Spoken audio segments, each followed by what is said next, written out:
because in the course of our leadership election, we will have had the results of the American election. Now, I'm no fan of Trump, but I'm no fan of Hillary either.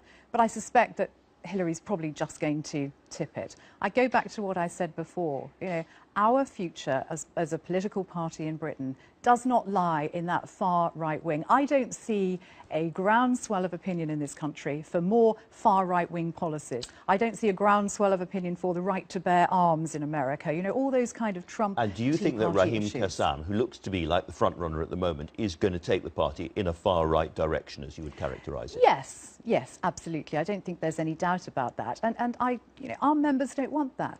We've taken a lot of stick in UKIP. Because perhaps we've had a slightly more toxic image than we should have had.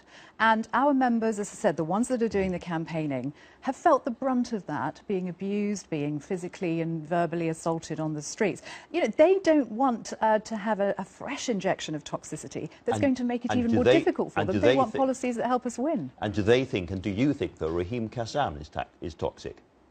I think his, you know, I don't share his beliefs. The members ultimately will make their decision. But she also said that she thought UKIP's image had become toxic.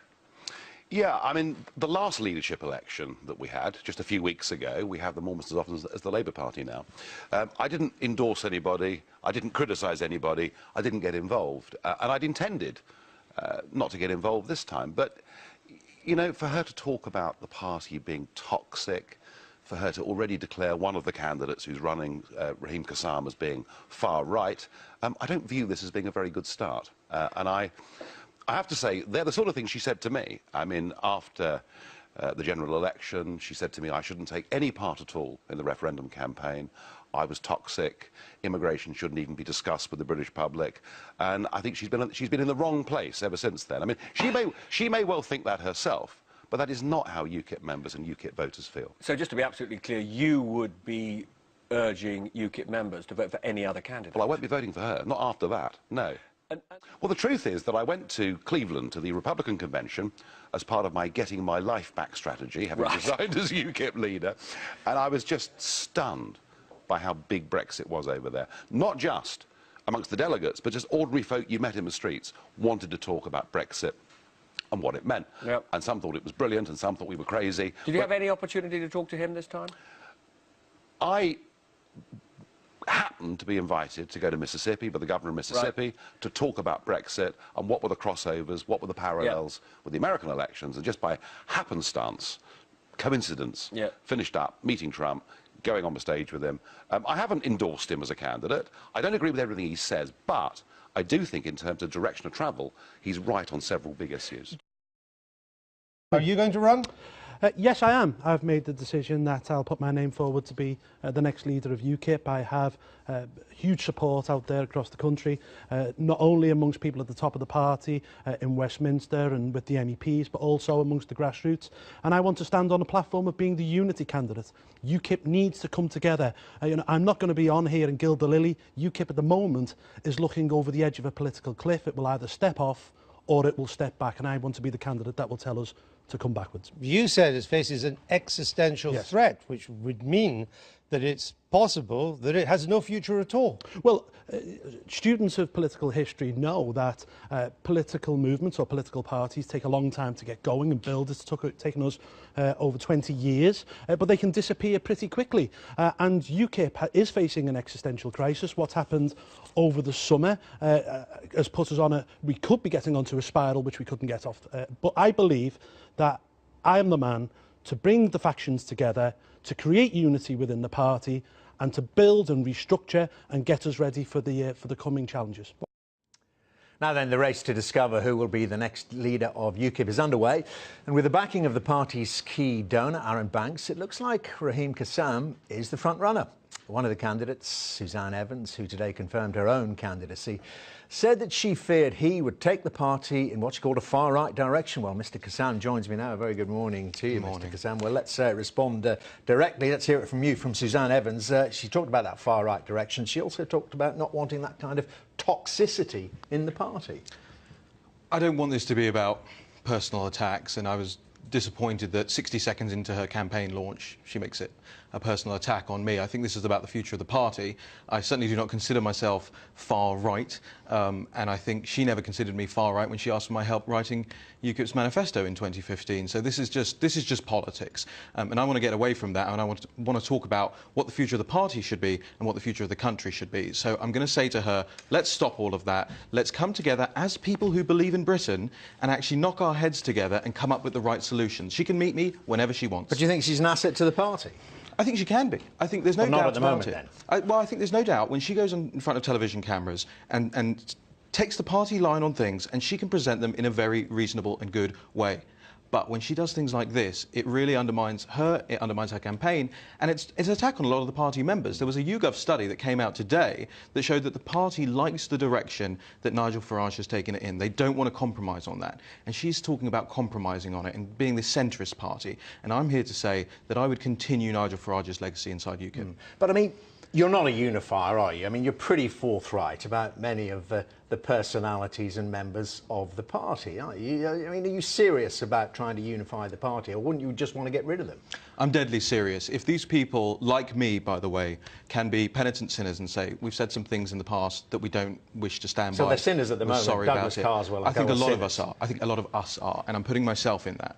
But I think now, especially after that incident with Stephen Wolfe in the European Parliament, we have to say this has gone too far. We are all in the same party, and if we wish to remain in the same party, let's sit down around a table together. You said in 2015, after the general election, looking at much of UKIP and thinking you were just a bunch of ragtag, unprofessional, embarrassing people who let Nigel down at every juncture. Are you saying things have changed, or you got to sort that out? No, it needs sorting out. It really does need sorting out.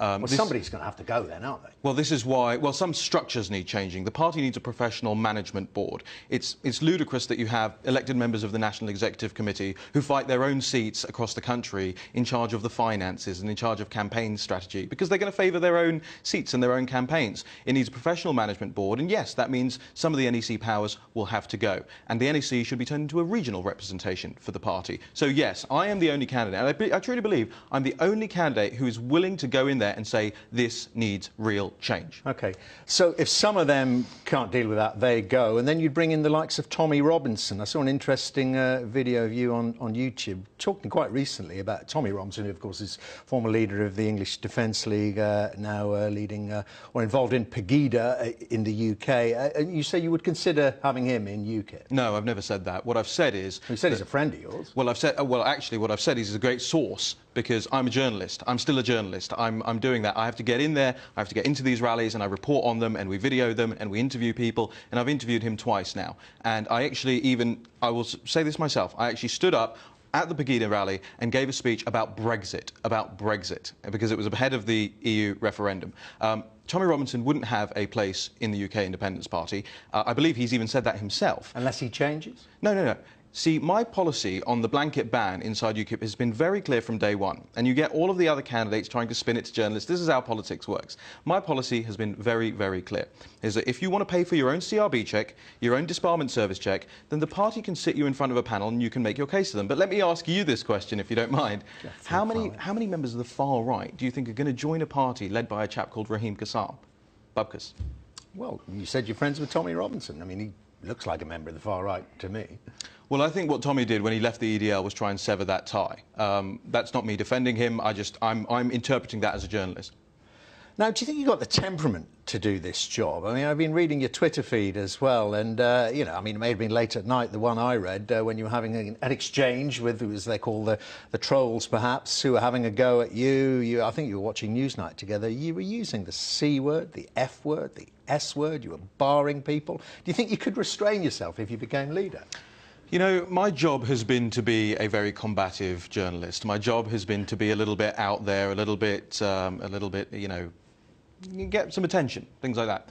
But nowadays, you know, 21st century, we live our lives in short bursts. You know, I've been a journalist, I've been a think tanker, I've been a comms director, I've worked for Nigel Farage. Right. You know, you move on. and you can be different people in your life. I haven't sat here my whole life and gone, I want to aspire to be a politician and therefore I'm going to carry myself like a PC robot. I've been a normal human being.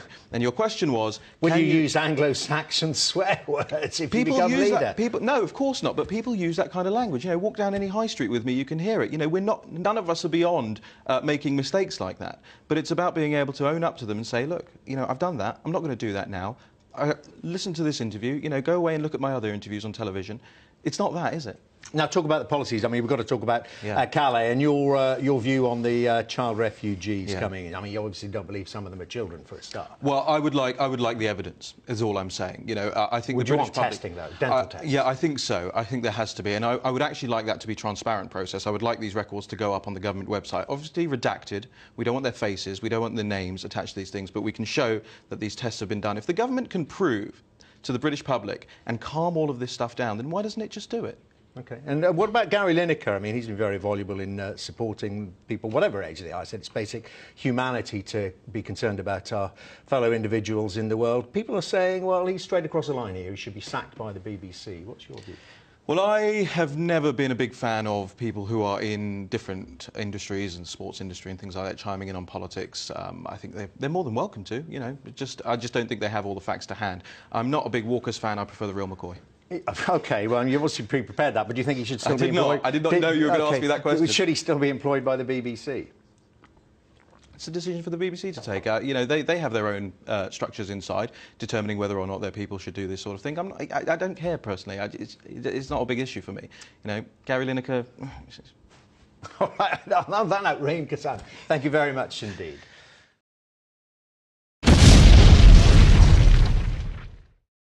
Because in the course of our leadership election, we will have had the results of the American election. Now, I'm no fan of Trump, but I'm no fan of Hillary either. But I suspect that Hillary's probably just going to tip it. I go back to what I said before. You know, to be like the front runner at the moment is going to take the party in a far right direction, as you would characterise it. Yes, yes, absolutely. I don't think there's any doubt about that. And you know, our members don't want that. We've taken a lot of stick in UKIP. Because perhaps we've had a slightly more toxic image than we should have had. And our members, as I said, the ones that are doing the campaigning, have felt the brunt of that, being abused, being physically and verbally assaulted on the streets. You know, they don't want to have a fresh injection of toxicity that's going to make it even more difficult for them. They want policies that help us win. And do they think, and do you think, that Raheem Kassam is our future as a political party in Britain does not lie in that far right wing. I don't see a groundswell of opinion in this country for more far right wing policies. I don't see a groundswell of opinion for the right to bear arms in America. You know, all those kind of Trump. And do you think that Raheem Kassam, who looks toxic? I think his, you know, I don't share his beliefs. The members ultimately will make their decision. But she also said that she thought UKIP's image had become toxic. Yeah, I mean, the last leadership election that we had, just a few weeks ago, we had the Montage